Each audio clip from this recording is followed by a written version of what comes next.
Well, we're in Ohio. We'll be staying here tonight and then continuing on to Tennessee tomorrow. It's been a rough 24 hours, honestly. Brett and I have been a little bristly. Neither one of us want to leave Canada at all. Wanted, past tense. The border crossing was interesting to me in that the Border Patrol guy was so rude. And I sat there thinking,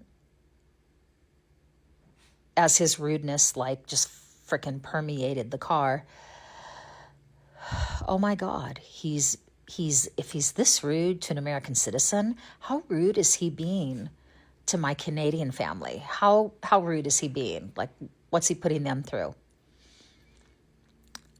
He didn't look at our phone or anything like that, but he was just rude, and he was like, what's in Canada?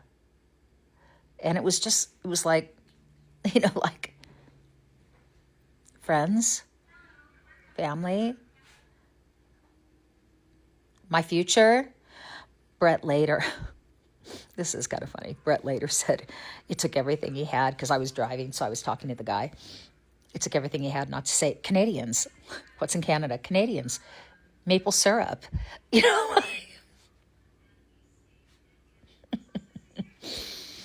I'm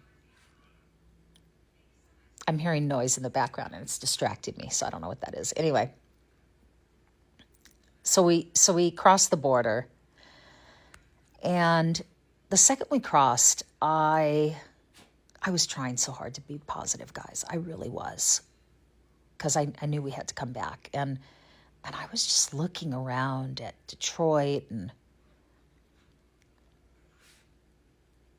I was looking at the difference of how, when we were in Canada, how the highways were really well taken care of, and even the trees on the side of the roads were, some of them were wrapped. If they were baby trees, they were wrapped, and it just looks so beautiful. And Ontario does such a good job. And here in America, I'm driving through, just nobody cares. Little tree, just nobody cares. I'm looking at how aged everything looks, how old everything looks, how broken down everything looks. I'm watching pillars of smoke, go up into the sky from the factories, and all I could think about was, oh, thanks, Trump. You killed our EPA, so now we're poisoning the air. He's trying to kill us. He really is. Brett and I were pretty bristly on the drive back. I didn't realize how stressed he had been about the crossing. I guess he was very, very, very worried. And he hadn't really shared with me. He's very protective of me. He hadn't shared with me all of his concerns. And being someone who had worked with Homeland Security and FEMA, justifiably he would know. So we ended up kind of, at one moment it got so heated in the car and so loud that I just started laughing, because in the moment I realized that we were both we were hurting. We were hurting.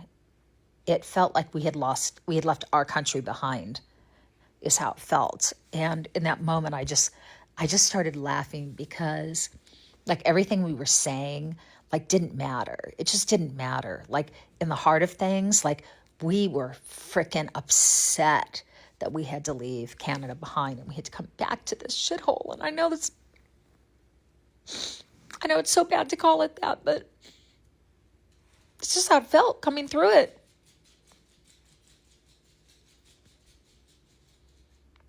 The way people were driving, I noticed all of the nuances that were so so much the opposite of how it has been while we've been in Canada.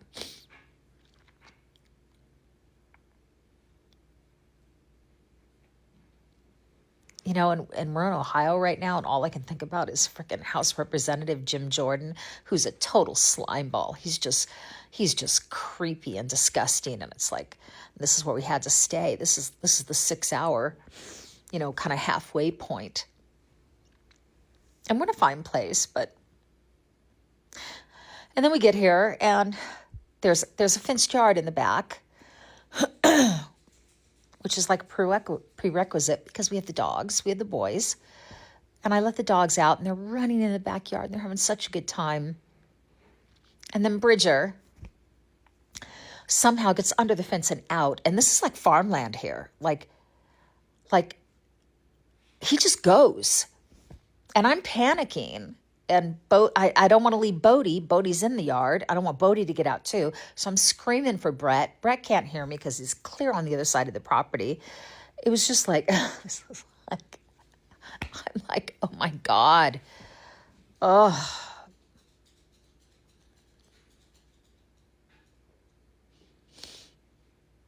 My intention, our intention, Brett shares this with me, is we want to put the house on the market in spring. In spring, it will show beautifully because all of the hard work we've done with the flowers and the trees and just the house is gorgeous inside and out. And in spring and early summer, it just really shines. I just want to sell this house and I want to get to Canada, and I need this to happen. It's not safe here. The people are angry. The country is angry. I don't belong here. I don't feel like I'm an American at all. I'm going to be 60, and it's like, I almost feel like, this is going to sound crazy. I almost feel like, and I said this to Brett when we first got together years ago. I said, I know you're like kind of Yankee Doodle. You're very patriotic and you think this country's so great. But I don't feel the same. I don't love this country. I feel no attachment to this country. There's something wrong. I feel like this is not a good country. And now it just makes sense to me why I've always felt like that. Not only is it true, but I'm a Canadian.